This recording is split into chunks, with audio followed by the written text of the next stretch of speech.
am so excited. Her award-winning, groundbreaking podcast, Dying for Sex, has been downloaded 10 million times and counting. I know. And now she hosts the brand new podcast, Call Me Curious, that features hot topics and explores mysteries out in the world. She also happens to co-host a podcast called Straight Talk with Ross Matthews. Hello. Hi. Please welcome Nikki Boyer. I'm so excited. Thank you for having me. I love you both. My two best girls here right at the same desk. I think we're going to be both at your wedding as well. Yeah, so you guys know Drew Barrymore is my flower girl at the wedding. And Nikki is officiating the wedding. I am so honored. I don't think we've told anybody yet. I'm very excited. Because I was with Nikki when I met my fiance, Welly. How cute is that? I know we were on the rooftop of this beautiful hotel, and I spotted him in the corner, and I was like, what's going on over there? And then after you met him, you had a brief moment, and I looked at Ross, and I said, you just met your husband. She did. Right? High five. Isn't that so great? Like, I had a feeling. I knew it. We met back in, 2007, I think Yeah, it was, this is at the Golden Globes. This is the day I met Nikki, and she wrapped her leg around me. Do you see that? My kind of girl. Yeah. I didn't give him a choice if he was going to be my friend or not. I was like, we're doing this. I like to koala on the eucalyptus tree myself. And so we met on the red carpet, and then it's been 15 years since We've then. been great friends forever. We always work together. And I will tell you this, Nikki and I are hosting the Ambi Awards, which is like the Podcast Academy Awards this year. Wow. Very exciting. And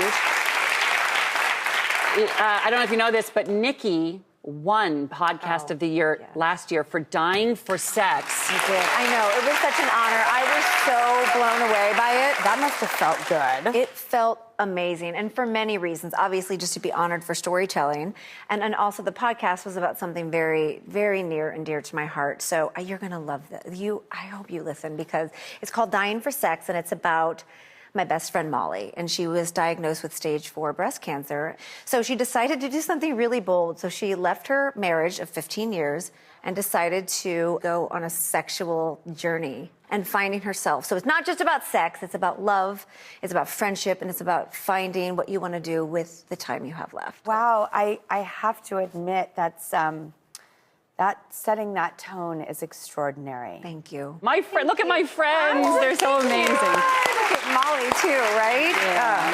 Well, speaking of stories, Nikki, actually, would you be kind enough to tell our next story? I would love to. I'm excited about the story. Of course, everything's wedding related. So if you're thinking of popping the question, there's a brand new way to do it, my friends. The New York Times reports that people have moved on from the flash mob to the proposal party. The proposal party is a secret gathering of your friends and your family where your beloved is under a false pretense of why they're coming to the party, and then you surprise them with a proposal. Doesn't that sound fabulous?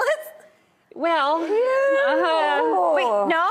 This gives me anxiety. Wait, why? Because I've been pressured into things in my life, and I think when a lot of people are there watching, you feel obliged to not let the moment go wrong, and then before you know it, you might find yourself in a situation that you are not certain about but feel, pressured into because there's a whole group of people staring at you. Oh, you're going to say yes because Grandma and Aunt Helen are staring at you? You're just, exactly. really? I never thought of. Oh God, I never thought about that. I You're know. Right. And I, for some reason, am only thinking about that. It makes my head tingle. Yeah, I thought kind of differently though. Okay, you give the devil's advocate. Well, I just thought when I proposed to Welly, it was the height of the pandemic, and we did it on Zoom. And I surprised. I told him we had a Zoom happy hour with friends, but I had this one, Nikki Boyer.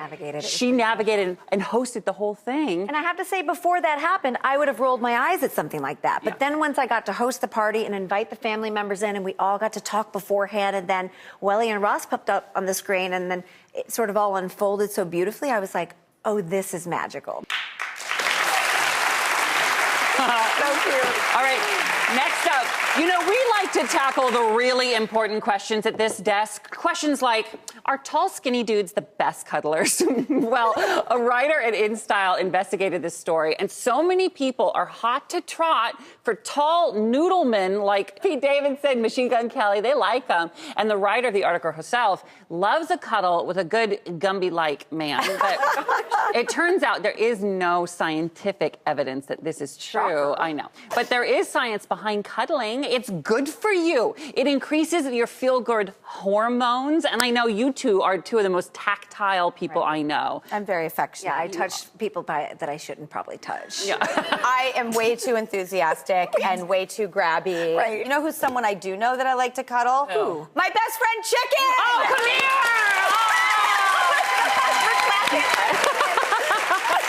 I love it. It is